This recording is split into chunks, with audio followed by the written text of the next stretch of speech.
RRB কনস্টেবলে একটি লাভ ক্ষতি থেকে আসা একটি অঙ্কের আজ আমরা সমাধান করব। তো কোশ্চেনটা কি বলেছে, দোকানদার 136 টাকায় একটি জিনিস কিনে 170 টাকায় বিক্রি করেছে, লাভের শতাংশ নির্ণয় করো। তাহলে আমরা প্রথমে কি জানি, লাভ বা ক্ষতি কিসের উপর নির্ভর করে? ক্রয় মূল্যের উপর। তাহলে 136 টাকার একটি জিনিস কিনে 170 টাকায় বিক্রি করে, তাহলে এখানে ক্রয় মূল্য কত আছে? ক্রয় মূল্য 136 টাকা, আর বিক্রয় মূল্য দেওয়া আছে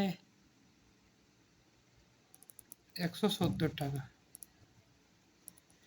লাভ বা ক্ষতি ক্রয় মূল্যের উপর নির্ভর করে। তাহলে এখানে ক্রয় মূল্য 136 টাকা, বিক্রয় মূল্য 170 টাকা, তাহলে নিশ্চয়ই লাভ হচ্ছে। তাহলে লাভ হয় 170 মাইনাস 136 টাকা সমান 34 টাকা। তা কি বলছে, লাভের শতাংশ নির্ণয় করো, মানে শতকরা, মানে 100 টাকায় কত তাহলে লাভ হয়। তাহলে কি করতে পারি, 136 টাকায়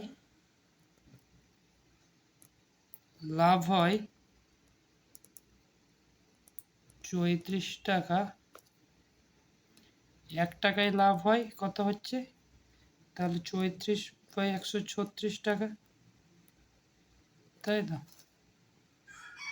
অতএব 100 টাকায় লাভ হয়, 100 টাকায়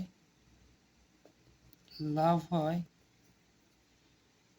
34/136 গণিত 100 টাকা। তাহলে কাটাকাটি করে নেবো আমরা, এটা এটা 34 না। তাহলে এটাকে প্রথমে যদি 4 দিয়ে কাটি, 4 3 12, 4 4 16, 25 400, 34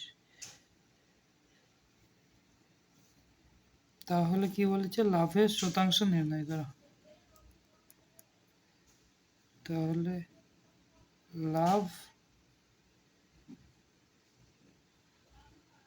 লাভের শতাংশ 25 টাকা, অ্যান্সার।